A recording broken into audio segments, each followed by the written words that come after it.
भारत गौरव आचार्य श्री पुलक सागर जी गुरुदेव के प्रवचन और लेटेस्ट धार्मिक भजन व कार्यक्रम निशुल्क देखने व सुनने के लिए हमारे YouTube चैनल जीन शरणम मीडिया को आज ही सब्सक्राइब करें और सबसे पहले देखने के लिए बेल आइकन पर क्लिक जरूर करें। कितना अच्छा होता, कितना अच्छा होता, काश ये आदमी आज भी बच्चा होता, कितना अच्छा होता, काश आदमी आज भी बच्चा होता। ध्यान रखिए, बचपन में लड़ते हो फिर बोल लेते हो, एक तरफ तो मारपीट करते हो, फिर थोड़ी देर बाद गले में हाथ डाल करके घूमा करते हो, लेकिन बड़े होकर आदमी को नहीं जाने क्या हो जाता है, एक बार झगड़ लेता है और जिंदगी भर की बोलचाल बंद कर दिया करता है। ये बोलचाल चालू रखिए, मौन मत लीजिए, दुश्मनी को जन्म मत दीजिए, व्यवस्थाएं आपकी बनी रहेंगी। ध्यान रखना। मान्य भर हंसता खिलखिलाता परिवार होना चाहिए। हंसोगे, खिलखिलाओगे, क्रोध पैदा नहीं होगा। ध्यान, दो ही चीज हो सकती है जिंदगी में, या तो हंस लो या गुस्सा कर लो। ध्यान रखना, जब गुस्सा करते हो तो हंसी गायब हो जाती है, और जब आदमी चेहरे पर मुस्कुराहट और हंसी लाता है तो क्रोध गायब हो जाया करता है। दोनों एक साथ कभी नहीं रहा करते हैं। ऐसा कभी आपने नहीं देखा होगा कि क्रोध में, गुस्से में किसी का मुंह भी फूला है और हंस भी रहा हो, मुस्कुरा रहा हो। दोनों काम एक साथ कभी नहीं हुआ करते हैं। इसलिए मैं आपसे कह रहा हूं कि क्रोध की जगह हंसता खिलखिलाता मुस्कुराता जीवन होना चाहिए। जितने आनंद में रहोगे उतना क्रोध आपसे दूर रहेगा। मेरे कमरे में लोग हंसते रहते, आवाज आती रहती, हंसी मजाक की आती रहती है। बोले महाराज आप संत हैं, आपका कमरा बड़ा सीरियस होना चाहिए, बड़ा गंभीर होना चाहिए। मैं बहुत कोशिश करता हूं गंभीर हो जाऊं, लेकिन क्या करूं, मेरा स्वभाव मुझे गंभीर नहीं होने दिया करता है। हंसता हूं, मजाक करता हूं, व्यंग्य करता हूं, आदमी से बातें कर, बच्चा आए तो उससे हंस लेता हूं, बूढ़ा आए तो उससे हंस लेता हूं, महिलाएं आती उनसे हंस लेता हूं। ध्यान रखना, जहां तक मेरी सोच है, अब इस दुनिया को उदास, गंभीर और सीरियस संतों की जरूरत नहीं है। अब इस दुनिया को हंसता खिलखिलाता मुस्कुराते संत की जरूरत हुआ करती है। यदि संत हंसेगा, मुस्कुराएगा तो समाज में वह प्रेम का प्रसाद बांट पाएगा। हंसता खिलखिलाता मुस्कुराता जीवन होना चाहिए। हंसी गायब हो गई है। अब घर में दो लोग रहते हैं, हंसे तो कैसे हंसे? मुझे तो बड़ी सोच सोच के हैरान होता हूं। अब हंसने के लिए आदमी को लाफ्टर चैलेंज जैसे सीरियल देखना पड़ते हैं, कपिल शर्मा से मिलना पड़ता है, तब आदमी के चेहरे पर हंसी आती। नहीं मेरे भाई, क्रोध तनाव में जिंदगी जी रही है हमारी। झगड़े होते हैं, आदमी भी लड़ता है, महिलाएं भी लड़ती हैं।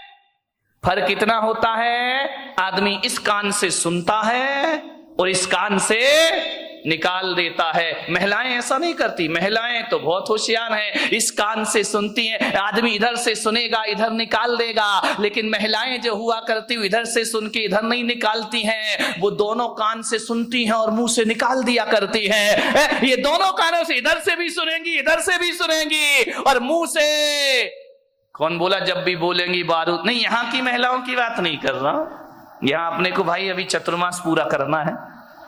मैं तो बंबई वालों की बात कर रहा हूं, तुम्हारी आगे जाके देखूंगा। ध्यान रखिए, विचार करिए, आप सोचिए। ऐसा नहीं है कि इन्हें गाली देना नहीं आता है, आता है। ऐसा नहीं कि इन्हें गाली नहीं आती है, बहुत आती है, लेकिन ये बोलती नहीं है। ध्यान रखिए, आदमी तो गाली ही गाली बोलता है, हर चीज पे गाली बकता है, बिना गाली के बातों की शुरुआत। कई का तो गाली तकिया कलाम बन जाता है, हर बात पे 4 गाली बका करता है। मैंने कहा यार, जितनी भी गाली इस देश में है वो महिलाओं के नाम से सारी गाली है, माँ के नाम से, बहन के नाम से, बाप और भाई के नाम से कोई गाली इस देश में नहीं है। मैंने कहा इतनी सारी गालियां महिलाओं के नाम से क्यों है इस देश में? विचार किया कि महिलाओं को गाली आती है, लेकिन ये गाली बका नहीं करती हैं, लेकिन आदमी 24 घंटे गालियां दिया कर। ध्यान रखिए मान्यवर, किन बातों पे झगड़ा होता है हमारे घर में? छोटी सी मानसिकता बस, संकीर्ण प्रवृत्ति हमारे यहां झगड़े को जन्म देती। हकीकत बताऊं, जीवन में 90% झगड़े फिजूल के हैं। देखना, कोई सिर पैर नहीं उन बातों का, कोई दम नहीं, कोई सेंस नहीं उन बातों में, जिन बातों में आदमी झगड़ पड़ता है, लड़ लेता है, मारपीट शुरू हो जाती है, दुश्मनी का संद ठिकरों के लिए आदमी लड़ता है।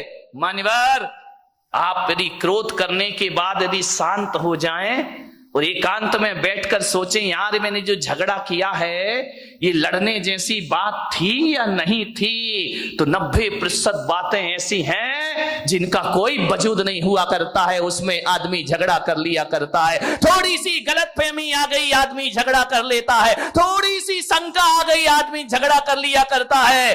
फिजूल की बातों में झगड़ा है। मेरा एक जगह चातुर्मास हो रहा था और चातुर्मास में संत निवास के बाजू में एक बहुत बड़ा मकान था। सुबह सुबह हम लोग पाठ कर रहे, भगवान का भजन कर रहे हैं, झगड़े की आवाज आने लगी। अरे मैंने कहा, भाई ये झगड़ा कौन कर रहा सुबह सुबह?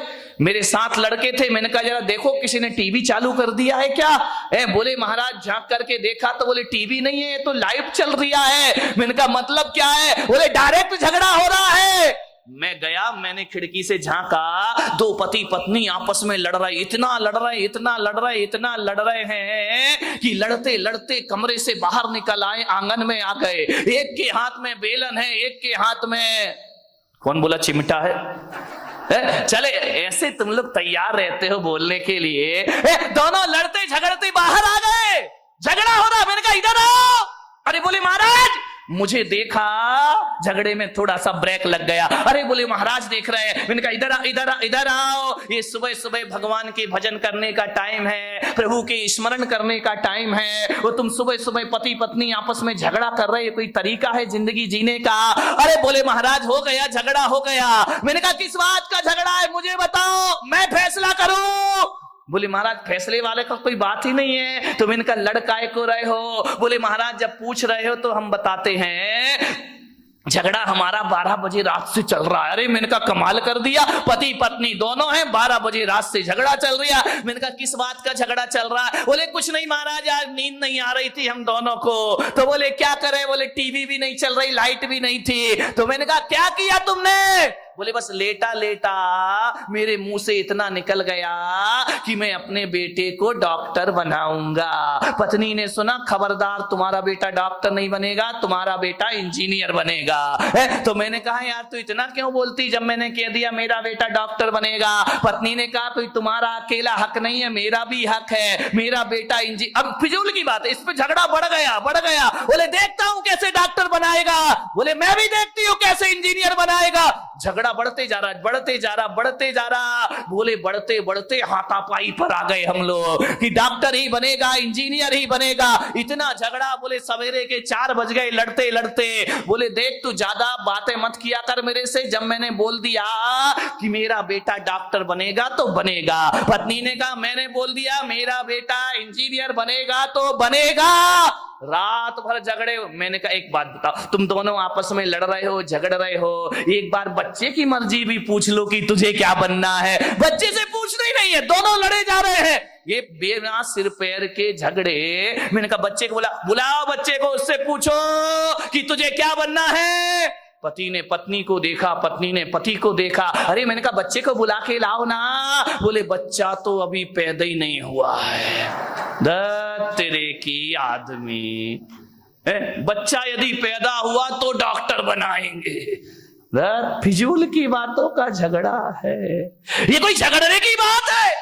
सास बहू में झगड़ा हो गया। बहू ने कहा मलाई मेरे पीहर में जाएगी, सास ने कहा चल मलाई यहीं खाई जाएगी। इतनी लड़ाई, इतनी मलाई पे झगड़ा हो गया। बोले ये तो पीहर में जाएगी, पास में ही पीहर लोणन नीरा की होगी और कहां की हो सकती है। तो बोले ये मलाई मेरे पीहर में जाएगी। सास ने कहा नहीं, मलाई तो बारामती में ही खाई जाएगी, चाहे कुछ भी हो जाए। बोले देखती हूं तू कौन होती है रोकने वाली। अरे तेरे जैसी लाखों बहुएं देखी, चल मलाई यहीं रहेगी। इतना झगड़ा। ससुर जी दुकान से आए, उन्होंने कहा ये महाभारत क्यों मचा रखी, झगड़ा क्यों है? बोले बहू को समझा लो, वो कह रही है कि मलाई पीहर में जाएगी और मैं कह रही हूँ कि मलाई यहीं खाई जाएगी। ससुर ने कहा तुम मलाई पे लड़ रही, लाओ मलाई लेकर आओ, मैं ही खा लेता हूं, टेंशन खत्म हो जाएगा, मलाई लेकर आओ। सास ने बहू को देखा, बहू ने सास को देखा, बोले मलाई लेके आ, बोले तू लेके आ। दोनों ने देखा लाए कौन। अभी तो दोनों में ये चर्चा चल रही थी कि भैंस लेके आना है। अभी भैंस आई, बताइए भैंस घर में आई नहीं, मलाई का झगड़ा शुरू हो गए। फिजूल के झगड़े हमारे घरों में